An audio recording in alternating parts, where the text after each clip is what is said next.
So the footing here is absolutely fantastic. As you know, there was a hurricane forecast to come in, so everybody was getting pretty nervous.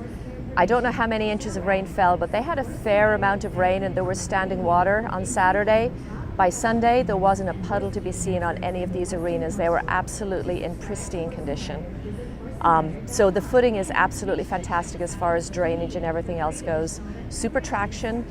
A lot of times we like the horses to slide a little bit when they're landing. This footing doesn't necessarily slide like that, but as far as having an all-weather footing that you can ride on in any sort of conditions, no matter how much rain you get, absolutely phenomenal.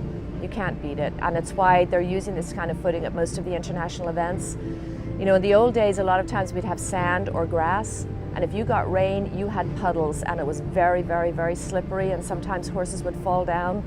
We've seen it happen at Olympics in the past and World Equestrian Games in the past. On this footing, they hold up really well. It's super.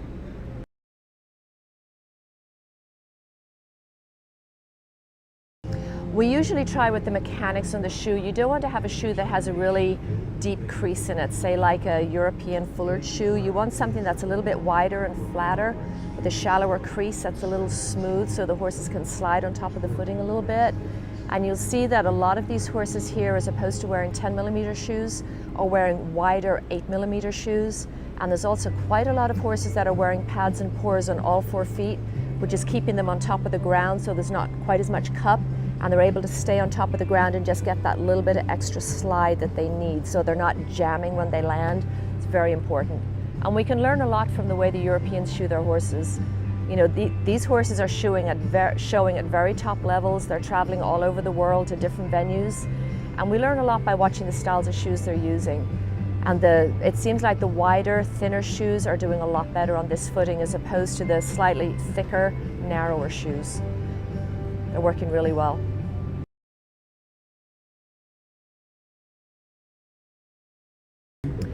Horses that are competing on it a lot, if they're not shod with a shoe that's going to let them slip and slide a little bit, they tend to get sore suspensories.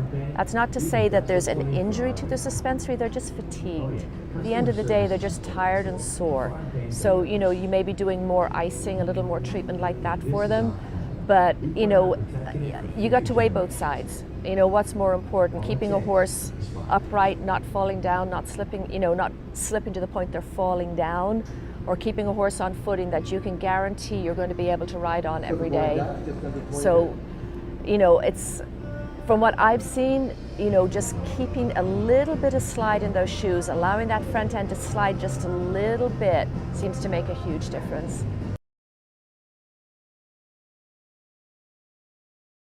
I mean, depending on the horse, some horses might need a very small cock. We call them, it's like a cleat that soccer or rugby players would wear. Some of them will need a little small one behind, just if they're making a super tight turn so they don't spin out.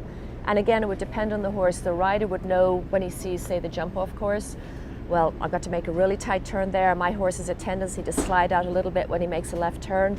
Maybe we should pop a little small stud in him just for this one class. So the horse's shoes are always pre-drilled and tapped to take stud holes, and the grooms will have multiple different sizes and styles of studs based on the footing they're going to be facing. And occasionally in a jump off you will see them with a very small stud, usually behind, just for an extra little bit of traction. But as a rule, on this footing, they don't need those studs at all.